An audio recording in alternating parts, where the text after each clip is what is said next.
En el caso de Roberto Marrero, se tenía fijado para ayer la continuación del juicio. Ya lo habíamos iniciado en fecha 27 de noviembre. Ahora, ayer, él trasladó a Roberto Marrero hasta la sede del tribunal. No lo trasladó, a pesar de que le habían ratificado a la juez que a las 3 de la tarde lo iban a llevar, pero no lo llevaron. Por ese motivo se difiere la audiencia, es decir, no la pudimos hacer y la difieren ahora para el próximo día jueves. El 12. Sí, el día 12.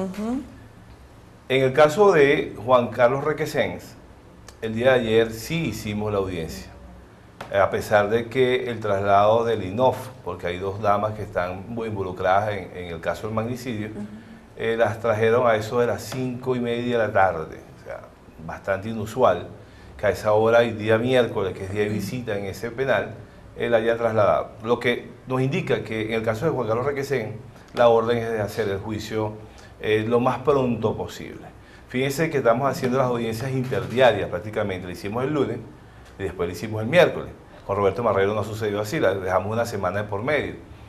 Y nos convocaron en el caso de Requesens para el próximo lunes otra vez. Vemos que se repite aquella historia de cuando el caso de Leopoldo López, que teníamos 3 audiencias a la semana, 12 audiencias al mes. Eso no es usual en Venezuela. En Venezuela generalmente tenemos 2 audiencias al mes en un juicio, que máximo 3, pero vamos a tener 12 seguro con Requesens, lo que nos indica que están apresurados por quizás condenarlo. Por condenarlo. Claro, claro que sí. Es decir, esa es la sospecha que tienen y por el contrario no sería, porque ha habido como mucho movimiento. El grupo de trabajo de la ONU se pronunció. Exacto, y el grupo de negociación, lo que llaman la mesita, que se reunió pues en la Casa Amarilla, también ha hablado de liberación de presos políticos. Abogado. Bueno, mire, yo no me atrevo a afirmar eso, porque en verdad ni la mesita ha tenido contacto con nosotros. Tenemos lo del grupo de trabajo sobre detención arbitraria, sí. Pero en verdad, yo no, mira, de esta gente se puede esperar cualquier cosa. Sabes que tenemos unas elecciones próximamente parlamentarias, quizás el año que viene. Juan Carlos Requesens puede ser un candidato a esas elecciones nuevamente. Entonces, mira, yo veo que están acelerando este juicio quizás con otros propósitos. Es lo que, y a ver, ojalá me equivoque. Este pronunciamiento del grupo de trabajo sobre detención arbitraria de la ONU, ¿qué resultado ha tenido? ¿Ha variado en algo la forma como se ha venido abordando este caso o cómo se han venido desarrollando las audiencias? Fíjense, no. Para explicar un poquito, el proceso penal tiene 4 fases, 4 etapas. Un juez conoce de las 2 primeras, de la fase de investigación y la fase preliminar o intermedia. Ese juez que conoció en la fase intermedia ya no es el que conoce en la fase de juicio. Ante ese juez de control anterior, nosotros introdujimos la solicitud de la ONU, pero ellos no dieron respuesta, sino que enviaron el expediente a juicio. Y no hemos tenido la oportunidad todavía de hablar ante esta juez nueva de juicio para hacerle la solicitud formal de lo que está solicitando el grupo de trabajo sobre detenciones arbitrarias.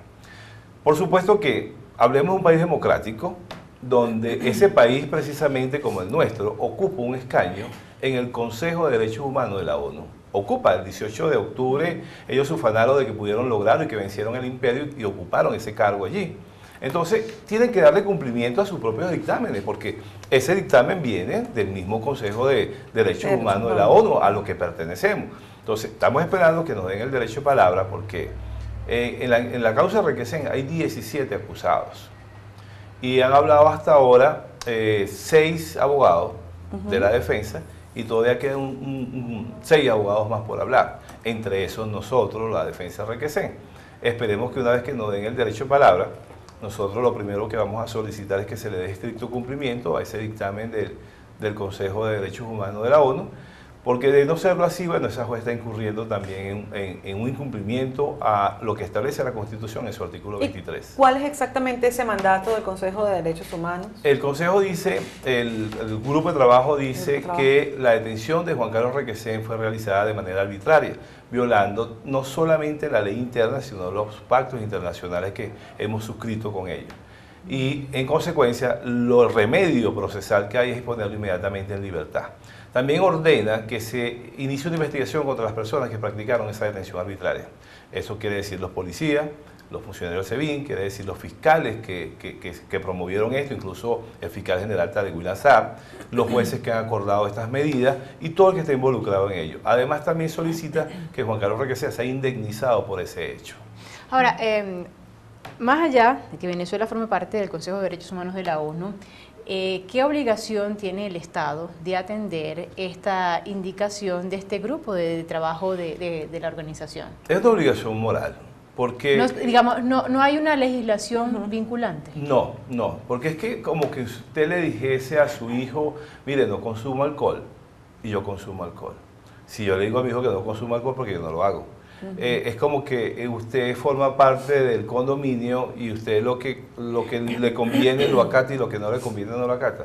Es una cuestión moral y ética del Estado venezolano.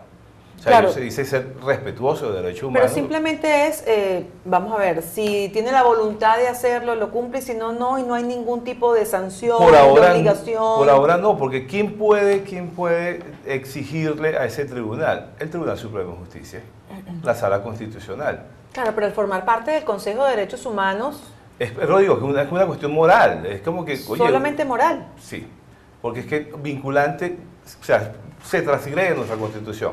El artículo 23 establece que los pactos, acuerdos internacionales suscritos válidamente por la República en materia de derechos humanos que favorezcan a la persona, que tenga leyes más favorables que las nuestras, hay que cumplir inmediatamente. Eso no es una obligación, entonces, es una establecida obligación, en la ley. pero interna, Ajá. ¿ok? El juez está en ese deber de hacerlo, so pena de que está incurriendo en una violación constitucional, pero esto en el fuero interno nosotros. Pero la ONU como tal no tiene manera de obligar al Estado venezolano a cumplirlo, sino que cuando usted forma parte de una sociedad, de una asociación internacional como la ONU, usted debería estar en la obligación de acatar las órdenes que dan ellos. Bueno, y forma parte del Consejo de Derechos Humanos. Además ¿Qué que desea fue- usted? Específicamente Claro. el Consejo de Derechos Humanos. Recientemente elegido. Elegido, sí, el 18 de octubre. ocurrió Claro, eso. claro. Debería, bueno, se supone que debería dar el ejemplo, es lo que... Y fíjese es que lo que nos quiere otra decir. cosa es que este juicio, o los juicios son públicos. Y cuando decimos Ajá. que son públicos, es porque cualquier persona puede ingresar a ellos. A ese punto vamos, luego que regresemos de la pausa, seguimos conversando con Joel García, abogado, defensor del diputado Juan Requesens y del jefe del despacho de Juan Guaidó, Roberto Marrero. Volvemos.